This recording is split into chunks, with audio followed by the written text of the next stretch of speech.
Hello viewers, I'm your host Uzma Jafri with another episode of South Asia Focus. Let's begin today's show with the 3-day visit of Jordanian King Abdullah II bin Al-Hussein to New Delhi that came in the backdrop of rising Indian engagement with the Arab countries.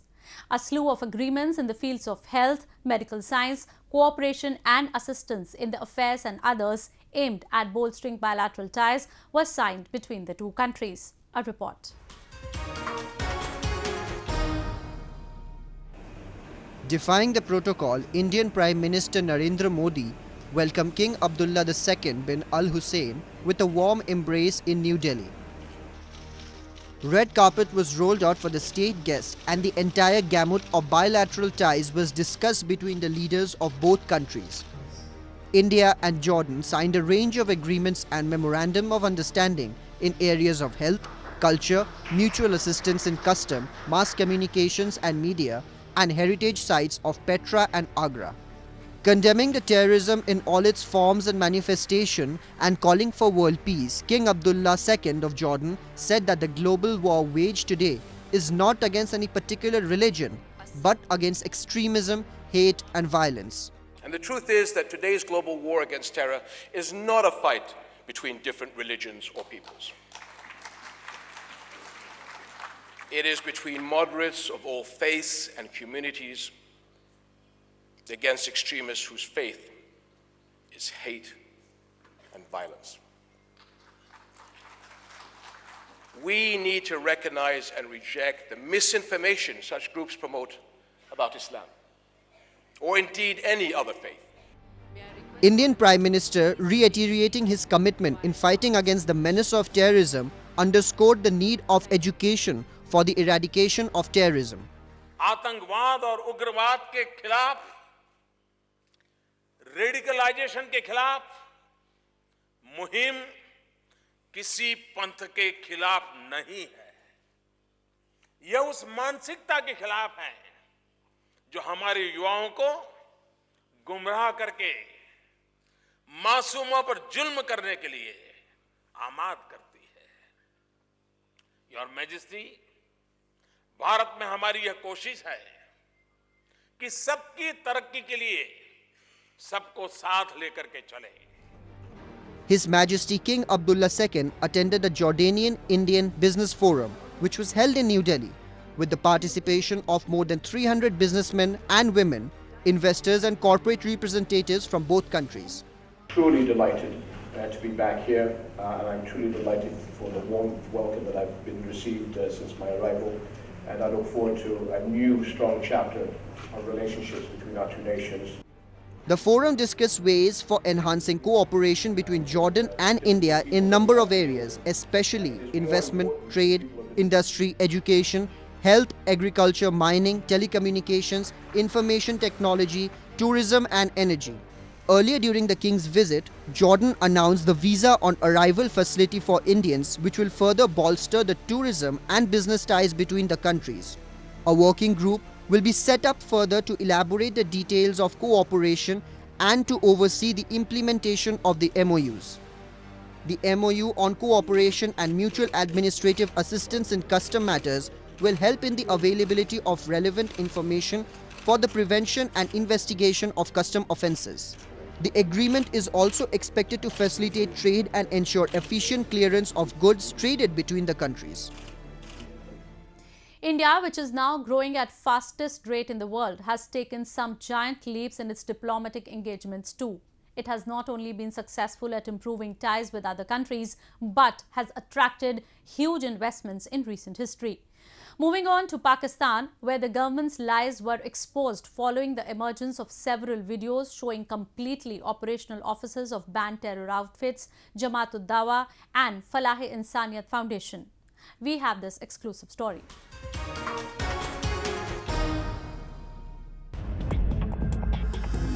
Pakistan government's claims of having launched a crackdown against Jamaat-ud-Dawah and Falah-e-Insaaniyat Foundation and seizure of all their officers were exposed as numerous videos surfaced showing the still functional workplaces of these so-called charities. Videos show that the office of occupied region of Muzaffarabad which has been used as a launchpad by terrorists for years, still has the entire infrastructure available to operate from the region. These organizations were either operating under a different banner or no banner for meantime to avoid the limelight. चंद दिन पहले हुकूमत ने जमात-उद-दावा और फलाह-ए-इंसानियत के खिलाफ जो इक़दाम किए उसमें हमारे जो जारी मनसूबाजात थे जिनमें हमारे मराकज़ हैं, मदारिस हैं, वहाँ पर उन्होंने आके एडमिनिस्ट्रेटर बिठाए हैं और हमें कोई बात नहीं बताई जा रही कि वो कहते हैं जी हमारे बोर्ड हटा दिए उन्होंने और अपने महकमा औकाफ के बोर्ड लगा दिए, उनके लोग बिठा दिए, इंतज़ामिया के लोग वहाँ पर बैठे हैं। तो वो कहते हैं जी जमात-उद-दावा चूँकि यूनाइटेड नेशन ने बैन की है, लिहाजा हम भी इस बात के पाबंद हैं कि हम आपको बैन करें और आपके जो जितने जारी मनसूबाजात हैं, मसलन कश्मीर में काम कर रहे हैं, थरपारकर में काम कर रहे हैं, ठीक है ना जी, या आसाद में काम करते हैं। अब आपको पता ही होगा पीछे जब साने अहमदपुर हुआ तो सबसे ज़्यादा काम फलाह-ए-इंसानियत फाउंडेशन ने किया। हमारा काम तो लोगों की खिदमत करना है, लोगों की मदद करना है, ठीक है ना जी, लोगों को डूबते लोगों को बचाना है। Video evidence show that these officers were not just running in the occupied region, but also in Pakistani cities of Bhavalpur, Rawalpindi, Lahore, Sheikhupura, Multan, Peshawar, Hyderabad and Sakkar. Both these terrorist fronts, disguised as humanitarian organizations, are operating under the direct patronage of Pakistani government, and Inter-Services Intelligence (ISI) are headed by Hafiz Saeed, the founder of Lashkar-e-Taiba LET, a designated terrorist by UN and the United States of America. जहाँ सब लोग आजिज़ आते हैं वहाँ फलाह-ए-इंसानियत के लोग अलहम्दुलिल्लाह जाकर काम करते हैं, मेहनत कर रहे हैं। हुकूमत पता नहीं किसके प्रेशर में आके ये काम करना चाहती है और जमात के साथ हज़ारों लोग वाबस्ता हैं, उनके चूल्हे ठंडे होने का खदशा है। फिर हमें ये कहा गया कि आप प्रोग्राम नहीं कर सकते, आप फंड कलेक्शन नहीं कर सकते। अगर हम ये काम नहीं करेंगे तो नतीजा ये निकलेगा कि लोग भूखे मर जाएंगे। लोग तो पहले बेचारे जो है ना वो मर रहे हैं।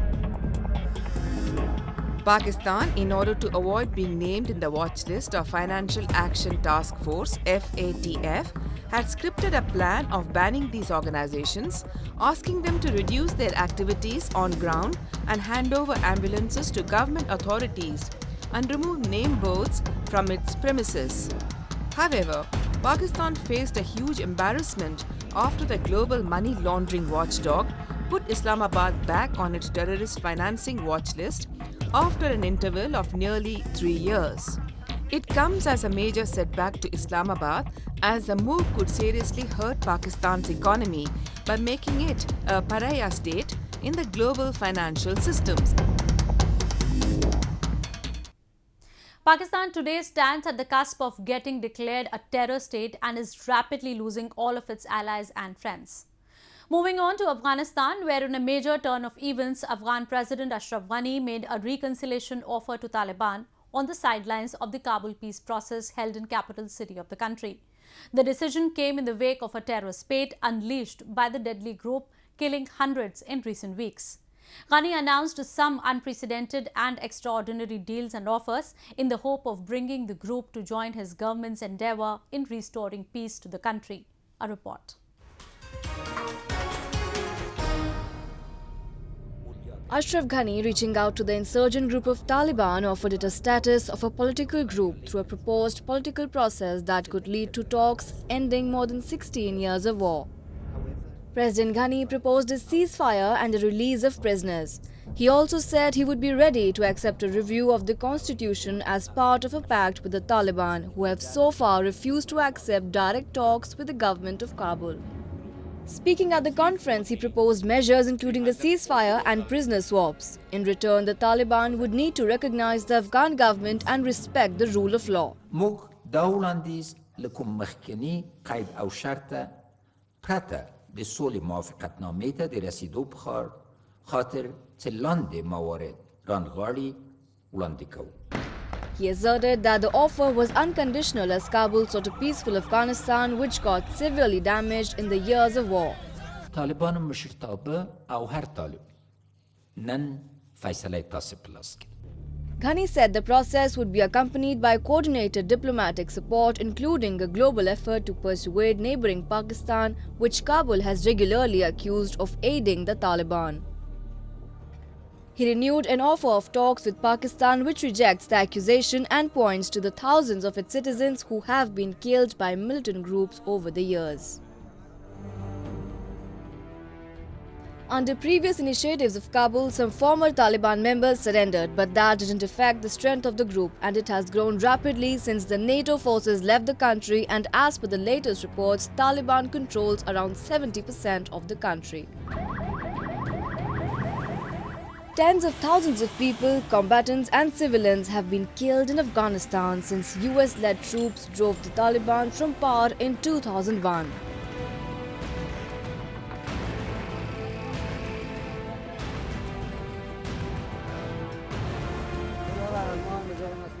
Only a few days back, despite having a strong security presence, Kabul's diplomatic quarter near NATO's headquarters in Afghanistan was attacked by a suicide bomber, the latest in a series of attacks that have killed hundreds in the city since January.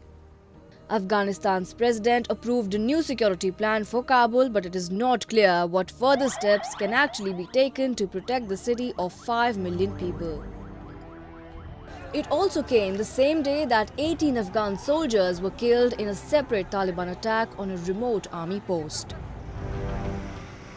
Kabul has been on high alert since a January bombing that killed over 100 people.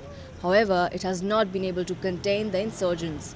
In fact, the violence has surged since US adopted a more aggressive strategy in August last year.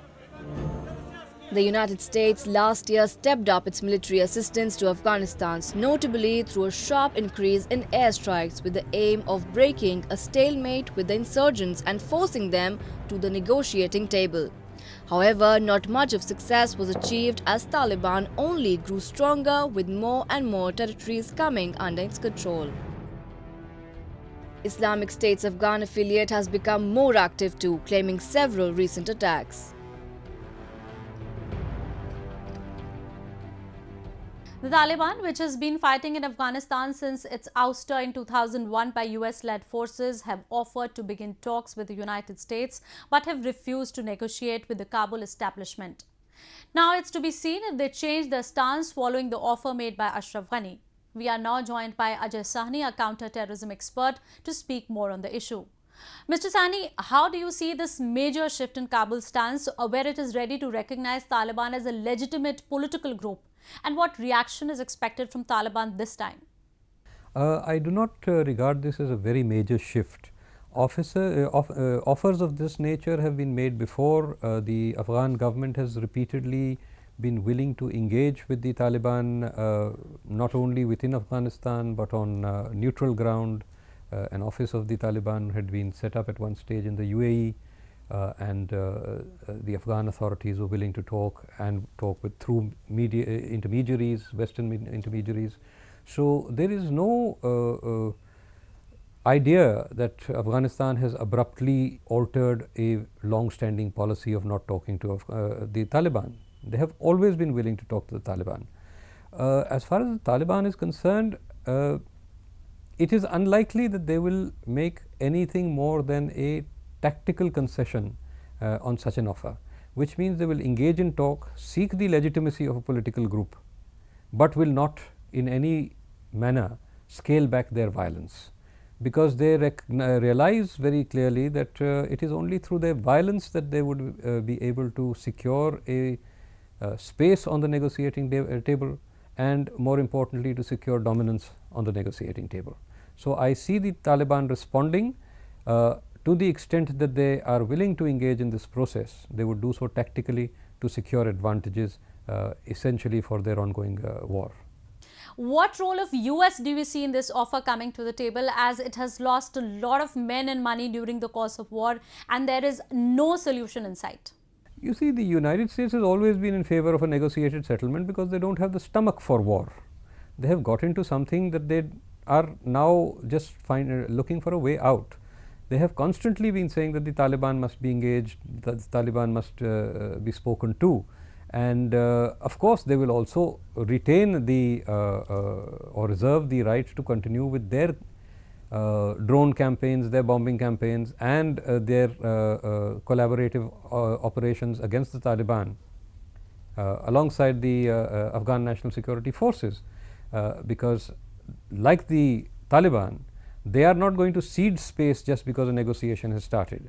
So you will see a continuation of the war, even as movements towards negotiations may be initiated. Essentially, on both sides, negotiations at this juncture will be seen as tactical ploys rather than negotiations in good faith in search of a practical solution to the problem of Afghanistan. Such a solution is nowhere in sight.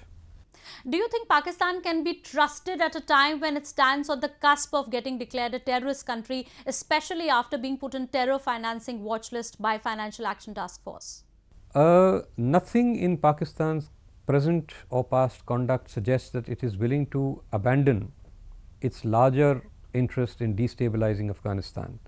These interests are not related to transient tactical shifts. They are related to very fundamental strategic issues that threaten Pakistan. No government in Afghanistan has ever accepted the Durand line as the permanent border between Afghanistan and Pakistan. Consequently, any stabilization of Kabul, any stabilization of the situation in Afghanistan would immediately open up the question of the Khyber Pakhtunkhwa areas of Pakistan. And if Pakistan loses Khyber Pakhtunkhwa, that would be the beginning of a process of disintegration, which would end up with probably leaving nothing more than the core of Punjab within a Pakistani state. So, Pakistan simply cannot afford peace in Afghanistan, and I do not see them, unless far more punitive measures are adopted against them, abandoning their terrorist enterprise in Afghanistan. Thank you, Mr. Sahni. Moving on to Maldives, where the political unrest continues to escalate after the extension of state of emergency in the country. Maldives police have arrested many opposition members under the state of emergency laws for protesting against President Yameen's government. The opposition parties demand urgent international intervention to end this political turmoil. We have a detailed report. The political situation has become increasingly volatile in capital Malé after, in what is being termed as a dictatorial decision by the opposition, President Abdullah Yameen extended the state of emergency in the country by 30 days. Opposition has termed the decision undemocratic and unconstitutional as the due course of legislation was not followed while issuing the decree. Several opposition leaders have been detained from the peaceful protest site in Malé. The 48-year-old lawyer turned politician and former Vice President of the Maldives, Mohammad Jamil Ahmed, who is living in exile in London, has raised concerns over the growing unrest in his country. For the extension of emergency, Article 255 of Maldives Constitution requests that there must be appropriate quorum. Right now the quorum is 43 members of the parliament. Having not that number, the government decided to go ahead with the vote and take it. They only managed to have 36 members of the parliament. So clearly the extension itself is illegal and unconstitutional. The emergency therefore is invalid and unconstitutional. Jamil, who was impeached in 2015 in what he had termed unconstitutional coup, has maintained since then that the international community must intervene in the Maldivian political arena in order to bring democracy back. The people of the Maldives have tried all available venues to restore back democracy. The judiciary has given its judgment, the parliament has tried, the constitutional institutions have tried, and they all are unable to restore rule of law and democracy in the Maldives. Now, in such circumstances, in my opinion, international community must come to help. And I believe India must lead the international effort to restore democracy in the Maldives using all available legal mechanism that is within the international law. The Indian government has maintained that all democratic institutions were required to be allowed to work in a fair and transparent manner in accordance with the constitution in order to restore normalcy in the country. On being asked if the exercise of elections slated in the month of September could bring relief to the situation, Jameel said that by announcing the dates, Yameen was trying to suggest that the situation was under control in the country, but it was a blatant lie. The democratic structure of the Maldives, adopted only a decade ago, now stands on the cusp of getting collapsed as President Yameen has used the power at his dispensation in muzzling the voice of the opposition. Many political analysts believe that an expansionist China, which has made deep inroads into the political dynamics of the Maldives, has been backing Yameen. Moving on to Sri Lanka, where pilgrims from both India and Sri Lanka thronged the St. Anthony Church situated on the island of Kachatheevu for the celebration of an annual festival. The event on the uninhabited islands is not just an event of feast and fervour, but also gives an opportunity to the Tamilians of the two countries to mingle with each other. Have a look.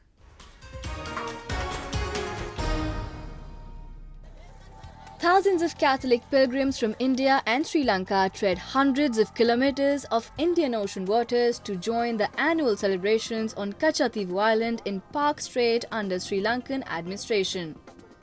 Around 2,000 Indian fishermen sailed from India's southern Rameswaram Island in boats to celebrate and offer special prayers at the Church of St. Anthony.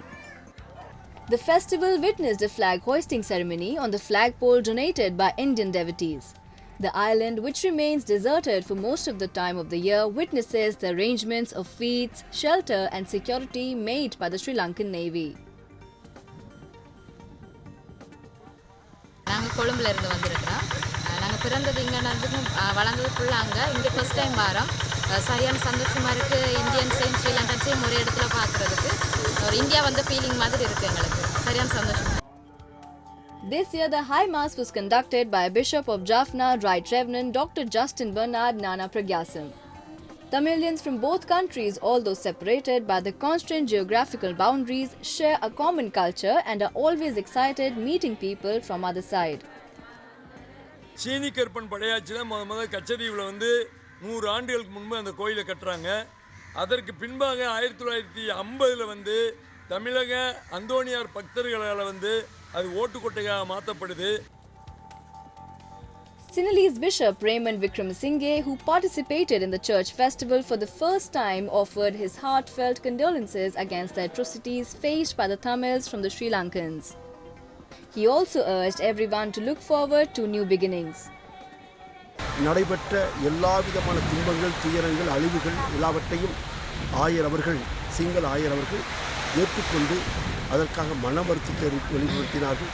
இனி மொழியின் ரீதியாக இன வேறுபாடு காட்ட வேண்டாம். நாம் எல்லோரும் இணைந்தே இறைவனை புகழ்வோம். புனித அந்தோணியார் திருத்தலம் அந்த ஒற்றுமை அடையாளமாக இருக்கட்டும் என்று இந்த ஆண்டு சிங்கள ஆயர் சொன்னது வரவேற்றார். Multiple narrations are heard about the construction of the River Church, with some saying that the church was built by Indians about 100 years ago.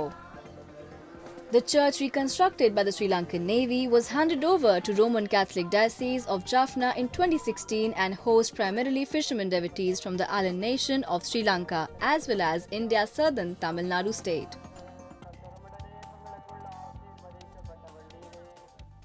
A steady flow of pilgrims continues to come in at Sri Lanka's revered St. Anthony's Church, even days after the shrine's annual festival concluded.